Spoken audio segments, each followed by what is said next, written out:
Okay. First up, we have Letters to Juliet, the sleeper hit romantic comedy that was in theaters a few months ago, right around Mother's Day, starring Amanda Seyfried and Vanessa Redgrave. Now, this is a perfectly good date night movie. Yes, it's a chick flick, but it's actually pretty enjoyable for what it is. It's not cinematic genius, but it's an enjoyable enough way to kill 90 minutes. The real star of the movie, though, besides Amanda Seyfried, because let's face it, she's pretty hot, is Christopher Egan, who you might remember from the terrible movie Aragon a few years ago, in which he played with dragons. This time around, he's an excellent romantic lead, funny, charming, very British, so he's off-putting at first, but of course, by the end of the movie, they meet cute and fall in love, and it's, like I said, a good date night movie. Comes out on a Blu-ray and DVD combo disc. The film looks great on Blu-ray, bright colors, crystal clear imagery, sounds good. It's a pretty typical rom-com soundtrack. Music is obviously piped up in the surround speakers, dialogue is clean and clear. Not a ton of surround activity, but a little bit of ambiance, so it's a pretty good Blu-ray in terms of picture and sound quality. And for special features, you get a collection of deleted and extended scenes, a making of, an additional featurette, and an audio commentary with Amanda Seyfried and director Gary Winnick. So girls will like this one, guys. It won't be too bad for you to have to sit through it.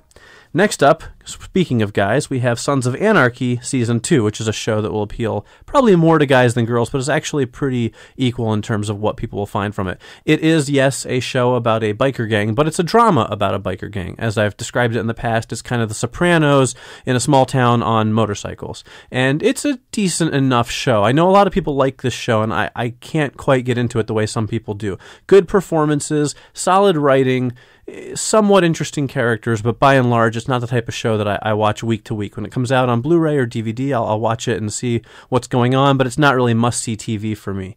This 3-disc set includes all 13 episodes of Season 2, and it looks very good on Blu-ray, although it's a typical TV transfer, so you do get some occasional soft images, but for the most part, it looks great. The soundtrack is really good. The surround sounds really do kind of kick in when the action picks up, but not the most ambient soundtrack in the world in terms of the quieter scenes. Extra features include 2 making-of featurettes and a commentary on selected episodes.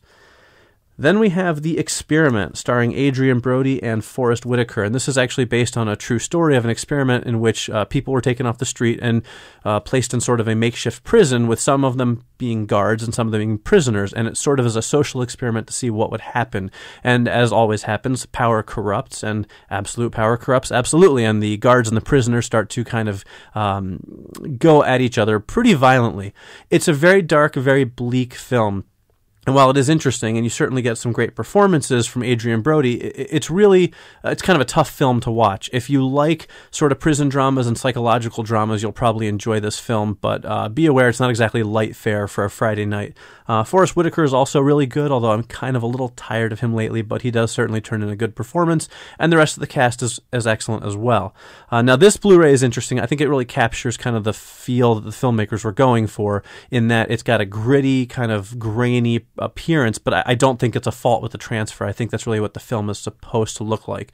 It also sounds pretty good. Dialogue is clear. Surround sounds kick in when they need to, but again, there's not a lot for it to work with. This isn't the kind of action movie with gunshots and explosions. It's a much quieter film that has some punctuations of violence. So be aware, like I said, it's a little bit violent, a little bit dark, but it is an interesting film.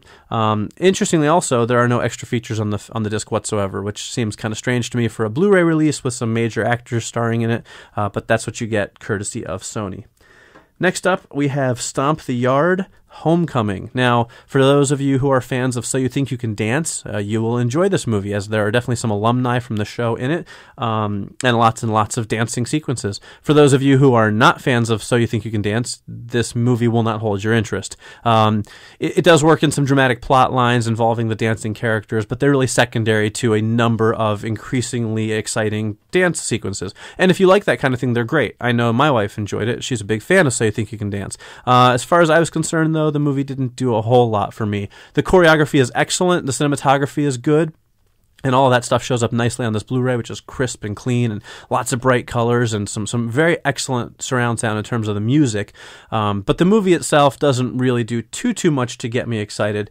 Again, it's decent, but I think you have to be into the world of dance to really appreciate it. In terms of special features, there is a making-of featurette on the choreography, some deleted scenes, and a cast and filmmaker commentary track. Next up, we have Marmaduke. Yes, everyone's favorite dog, or at least some people's favorite dog, finally gets a live-action movie, and guess what? Nobody cares. Marmaduke was kind of a big bomb at the box office, and it's not entirely hard to see why. Owen Wilson plays Marmaduke. Now, I'm a big fan of Owen Wilson in voiceover performances. I think Lightning McQueen is one of the greatest characters of the last 20 years.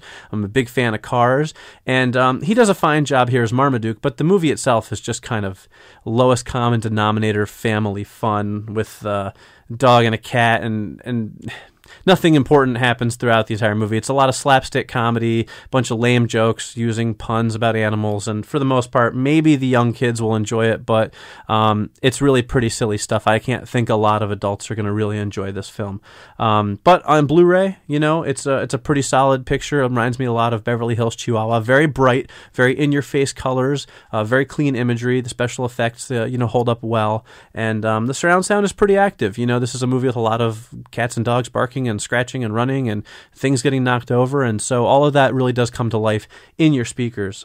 This is also a 2-disc set, which includes the Blu-ray and the DVD, and extra features include a bunch of mini featurettes like Kawabarka and Canine Casting, as well as a gag reel, some deleted scenes, and some home movies featuring Puppy Marmaduke and Kitty Carlos that maybe the young kids will enjoy a little more than I did.